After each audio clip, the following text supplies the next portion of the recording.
Fire Emblem. Engage. Welcome back, everyone. Thanks for joining me once again on this Fire Emblem Engage Pacifist playthrough. Chapter 14 takes place in Solm Palace, a beautiful location decorated by a long moat. Units that don't fly cannot cross the moat without the help of staves, so we're just not deploying any. Kagetsu has reclassed into Wyvern Rider so that he can join the aerial armada.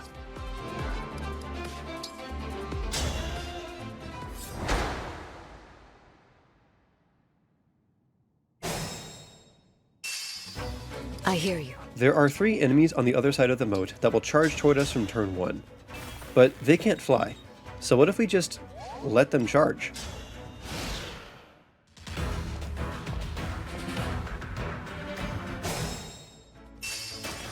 That's right, they just get out of our way.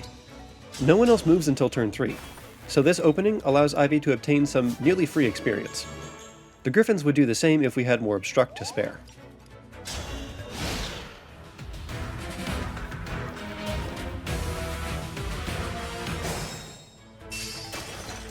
Okay, now we can start for real. There is a halberdier and a swordmaster along our direct path to the boss room, the first of which has a javelin. We can bait him into attacking Kagetsu, using the Roy engraved steel blade to reduce his own avoid.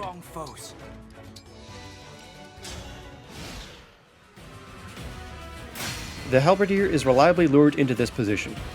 The swordmaster can only attack at melee range, so he seeks out the closest valid target, Pendreo.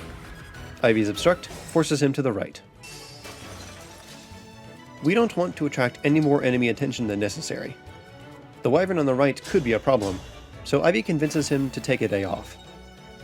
The level up earlier gave Ivy 1 more max HP, which means Alear can activate Canter with the Men's Staff.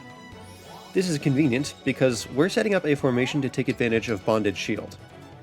This ability will enable us to progress safely, and without using any movement staves. We just have to make sure that we pose as little danger to the enemies this turn as they pose to us.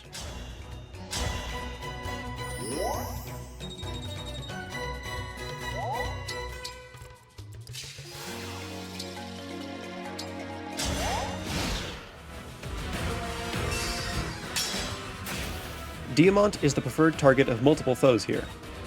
He may as well earn a small amount of experience from that, by using the Levin Sword.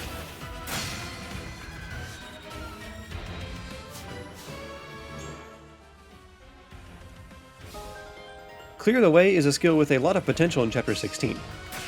The strategy we end up using doesn't feature it, but it's still worth pointing out how quickly Diamant acquired it.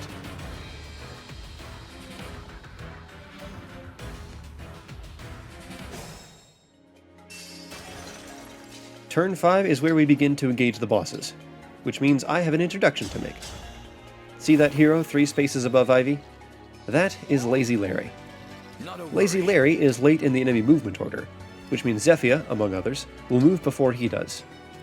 Zephia wants to attack Ivy from 3 range with Thoron, but Lazy Larry occupies the only square she could do that from. Her only other option is to attack at 2 range, and with how heavy Thoron is, Ivy can double and 1-round her on the counter. Thanks, Lazy Larry. Meanwhile, Kagetsu will engage with Ike this turn since he can't end up next to Pendreo.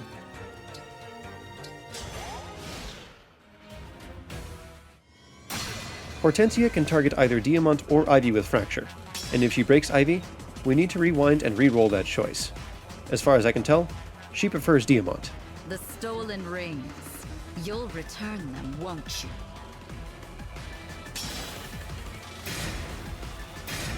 Once again, 19 speed is the doubling benchmark. We have removed the Lucina engraving to get back a point of might, which conserves ingots. Your army is not to be trifled with. As luck would have it, 39 magic attack, 2 shots both Zephia and Mavier. My orders do not...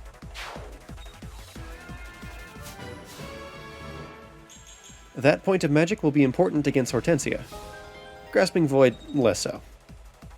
Diamant's Ice Block forces this sword fighter to his left. Alear's Slim Sword now holds the Lucina engraving, but the Swordmaster would probably attack Kagetsu regardless, due to the chain attack.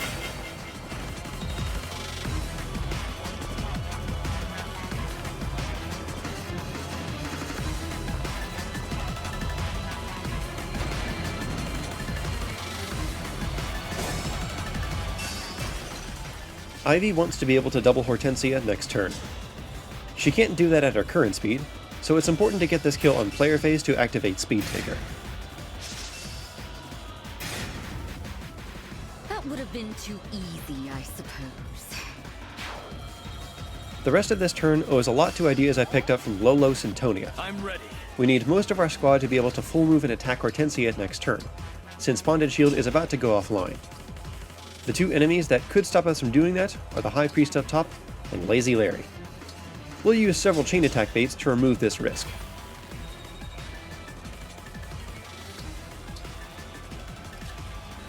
Alear has to freeze the sword fighter for his own good. Otherwise, he could get cooked by Ivy. Once again, magic and dex tonics would have been smart here.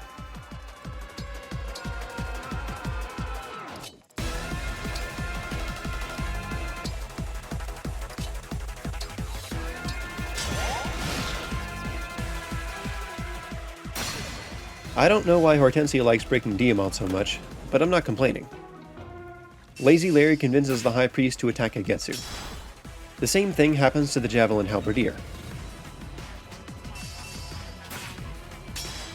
From this position, the aggressive Paladin can only attack Ivy, who does not double with Bolganun +1 equipped. Her 1% crit chance is annoying, but tolerable.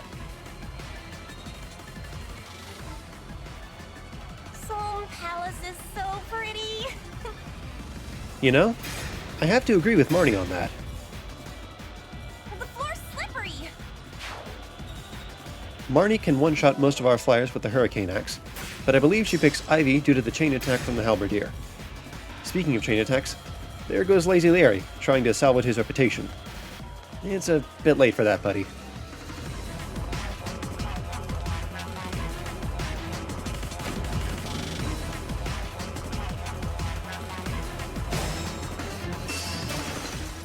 This High Priest is in Kagetsu's way.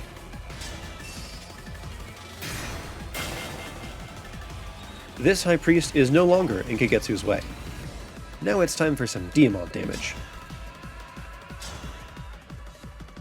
I must get the rings. With Fair Fight and the Leaf Engraved Iron Sword +3, Diamant negates all of Hortensia's 49 avoid. With Cantor, he also sets up Pandreo to take the sword and attack from the same spot. With a speed proc from reaching level 2, he can double Hortensia without any skills from Lin.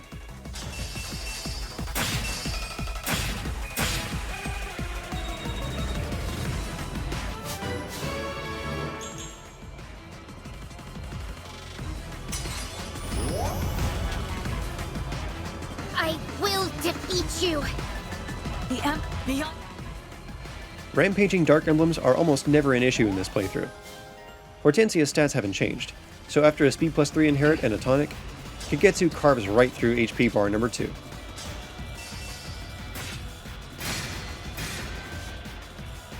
This next round of combat is designed so that Ivy does not have to rely on Pandrea's chain attack. If we had given the Sigurd engraving to a Thunder Tome for Chapter 13, an L-Fire +1 also works here. Hortensia, please. Why? Of course.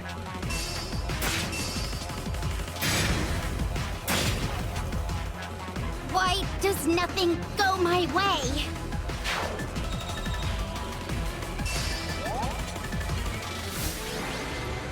That's Chapter 14 with 4 kills.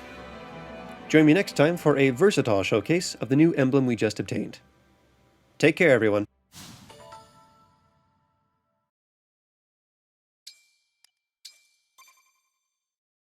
Oh.